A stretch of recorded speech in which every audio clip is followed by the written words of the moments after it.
4월 1일 화요일 아침 묵상에 함께 해주신 여러분들 환영합니다.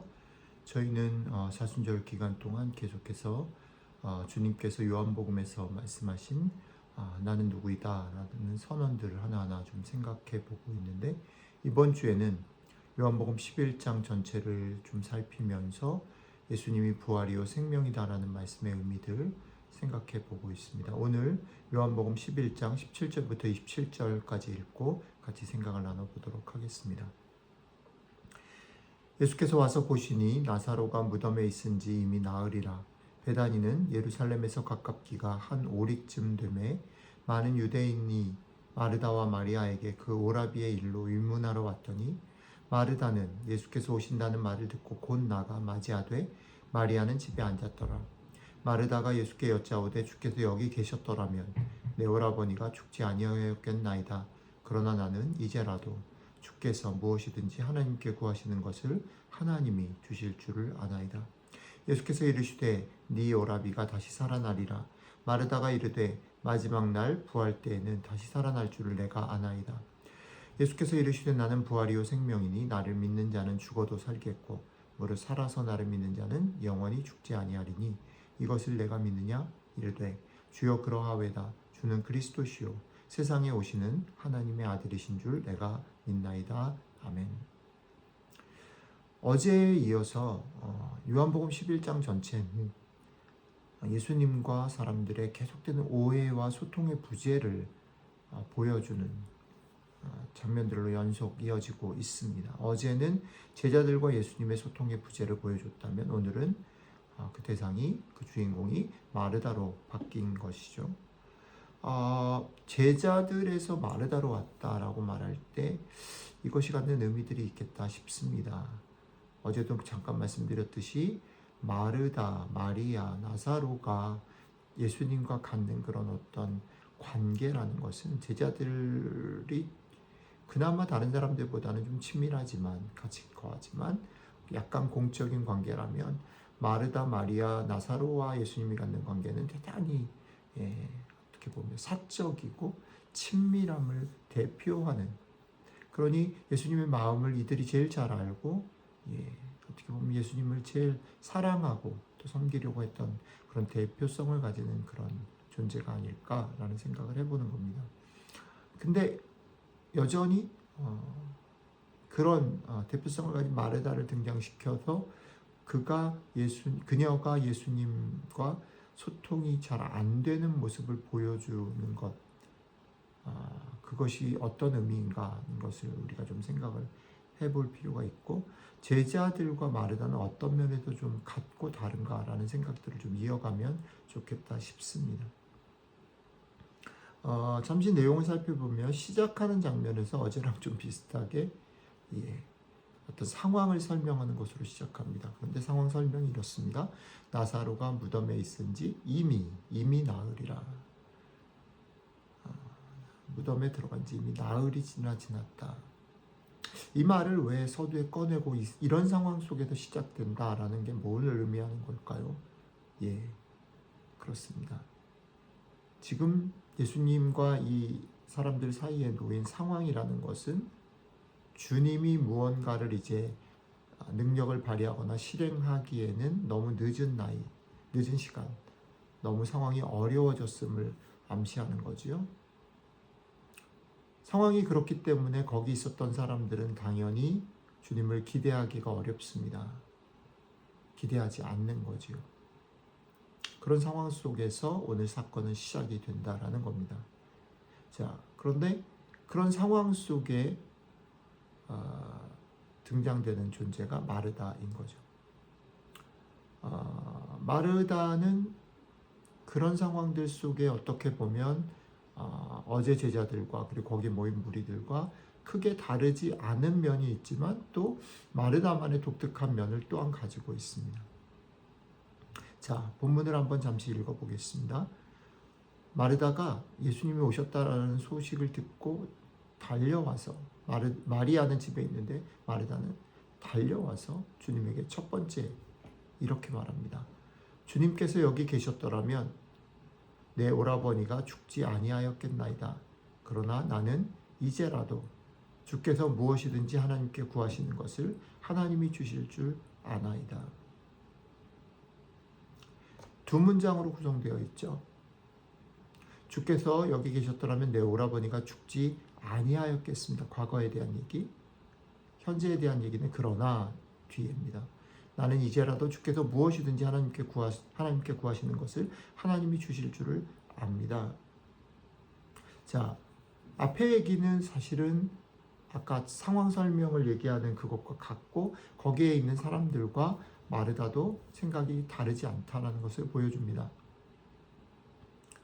마르다는 주님이 계시지 않았기 때문에 이런 일이 벌어졌고 이제 더 이상 그 일에 대해서는 주님을 원망하거나 그렇게 하지는 않겠습니다. 그러나 기대 또한 하지 않겠습니다. 라는 얘기를, 기대할 수 없는 그런 어려운 상황들을 얘기하는 거, 아쉬움들을 얘기하는 거죠.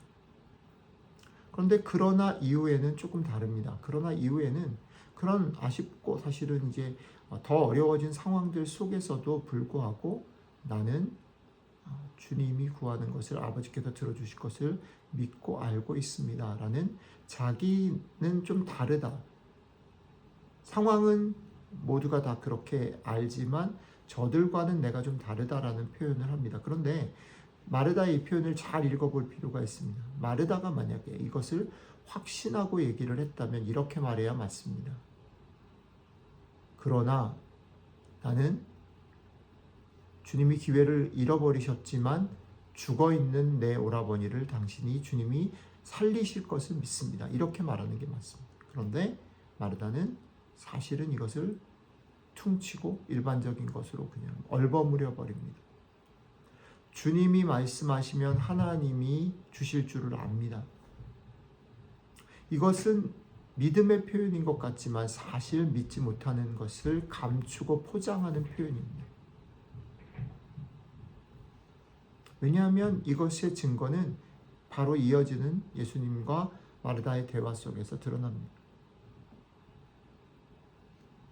주님은 마르다에게 내가 지금 여기에서 너의 오라버니를 살릴 수 있다라고 말을 하는데 마르다는 그 말을 이해하지 못하고 미래를 얘기합니다. 결국 다 부활할 겁니다. 나는 믿음을 가지고 있습니다. 그러나 그 믿음이 지금 일어날 것에 대해서는 아니요, 주님, 그건 아닙니다. 자, 그런데 한 가지 더 중요한 사실은 뭐냐면 그렇게 안 맞고 오해하고 믿을 수 없는 마르다의 모습에 대해서 주님이 꾸짖거나 밀어붙이시지 않는다라는 겁니다. 근데 주님이 또 한 가지 하는 건 뭐냐면 밀어붙이거나 꾸짖지 않으심에도 불구하고 주님이 나사로를 살릴 것에 대해서 포기하지 않고 계속해서 이야기하고 있다라는 겁니다. 자, 이게 오늘 사건의 내용입니다. 이게 우리에게 주는 말씀 뭡니까? 예, 믿음이란 건 이런 거라는 거죠. 믿음은 이런 겁니다. 우리의 머리와 가슴에 머무르는 것을 넘어서 우리의 몸과 삶으로 이어지고 경험되어져야 하는 것이라는 겁니다. 주님은 우리에게 그것을 요구합니다. 그런데 이것을 포기하지 마라라고 얘기하시는 주님의 태도는 너그러움입니다. 안타까움입니다. 우리는 우리의 머리와 가슴에서 느끼고 이해되는 것이 중요합니다. 우리의 손에 잡히는 것, 우리 눈에 보이는 것, 그럴만하다라고 생각하는 것이 중요합니다. 그런데 주님은